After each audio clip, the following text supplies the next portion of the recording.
जैसे जैसे 2024 का लोकसभा चुनाव करीब आ रहा है, तमाम सर्वे आने लगे हैं, चुनावी वादे होने लगे हैं, रैलियां निकलने लगी हैं, जनसभाएं होने लगी हैं और गैस सिलेंडर के दाम भी कम हुए हैं। और अब चर्चा है कि पेट्रोल डीजल के दाम पर भी राहत मिल सकती है। विपक्षी शासित राज्य सरकारें अपने अपने वादे कर रही हैं, फ्री की लिस्ट बनाई जा रही है। विधानसभा चुनावों और उपचुनावों को सेमीफाइनल कहा जा रहा है। भाजपा के पास नरेंद्र मोदी के रूप में करिश्माई चेहरा है जो लगातार तीसरी बार पीएम पद के प्रबल दावेदार हैं। वहीं कांग्रेस की बात करें तो कांग्रेस की अगुवाई में बना इंडिया भी अपनी बातें कर रहा है। विपक्षी मोर्चा ऐसी शर्त पर बना है कि अपनी अपनी महत्वाकांक्षाएं खूंटी पर टांग दी जाएं, क्योंकि अगर ऐसा होगा तो शायद गठबंधन चल ही ना पाए। विपक्षी पार्टी अपने नेता और उनकी तमन्ना पीएम की कुर्सी की है। हाँ, कांग्रेस अपने तरीके से राहुल गांधी को पीएम कैंडिडेट के तौर पर जरूर प्रोजेक्ट करने लगी है। भूपेश बघेल और अशोक गहलोत जैसे नेताओं ने राहुल गांधी के लिए बैटिंग करना शुरू कर दिया है। भारत जोड़ो यात्रा के बाद कांग्रेस उत्साहित है।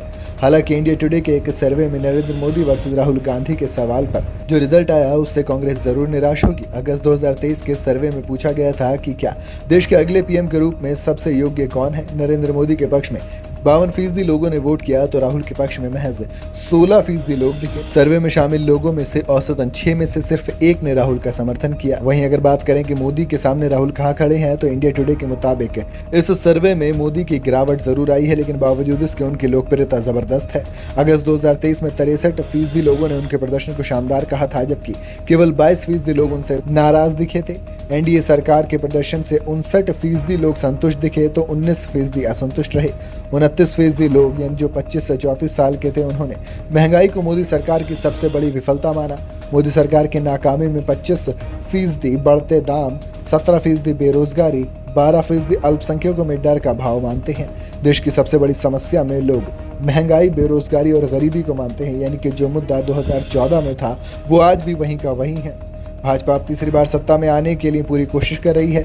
राहुल गांधी को जनता का वोट हासिल करने के लिए अभी बहुत कुछ करना होगा। लोग उनमें एक्सपीरियंस और करिश्मे की कमी देखते हैं। उन्हें मुद्रास्फीति, बेरोजगारी और जीवन यापन पर बढ़ते खर्च जैसी मतदाताओं की चिंताओं पर न सिर्फ बात करनी होगी बल्कि एक विकल्प भी बनकर सामने आना होगा। मुंबई में विपक्षी गठबंधन की बैठक में आम चुनावों पर रणनीति तय हुई है। हालांकि लोगो इसका अभी फाइनल नहीं हुआ है। एक कमेटी जरूर बना दी गई है। ऐसे में समझना दिलचस्प है कि अगले लोकसभा चुनावों में कौन कौन से फैक्टर काम करेंगे। अगर आसान भाषा में कहें तो वो कौन से 4 बड़े मुद्दे होंगे जिसके आधार पर जनता वोट कर सकती है। पहला, अर्थव्यवस्था। अगर भारत की अर्थव्यवस्था की बात करें तो वो अच्छा प्रदर्शन करती रहती है, तो ये भाजपा के लिए हित में होगा। हालांकि अगर इकोनॉमी के सेहत बिगड़ी तो देश का मूड बदल सकता है। लोकप्रियता। प्रधानमंत्री मोदी आज के दौर में एक बड़े और काफी लोकप्रिय नेता हैं। उनकी लोकप्रियता बीजेपी की सरकार बनने में एक बड़ा फैक्टर है। हालांकि कई कारणों से अगर पॉपुलैरिटी घटती है तो संभावनाएं कमजोर हो सकती है। तीसरा है विपक्षी एकता। अगर विपक्षी दल किसी एक उम्मीदवार को सपोर्ट में आते हैं, खुलकर खड़े हो जाते हैं, तो उनके जीतने की संभावना बढ़ सकती है। हालांकि अभी भी हालात ऐसे होने में मुश्किलें नजर आ रही हैं। अगर वो अलग अलग बटे हुए रहे तो भाजपा की जीत आसान हो सकती है। चौथी है और आखिरी है सोशल मीडिया। ये फैक्टर भले ही सोचने में किसी को छोटा लग सकता है या कम महत्व लग सकता है, लेकिन इसका असर बहुत ज्यादा होता है। चुनावों में सोशल मीडिया की भूमिका बढ़ती चली जा रही है। इंटरनेट बहुत तेजी से फैला है।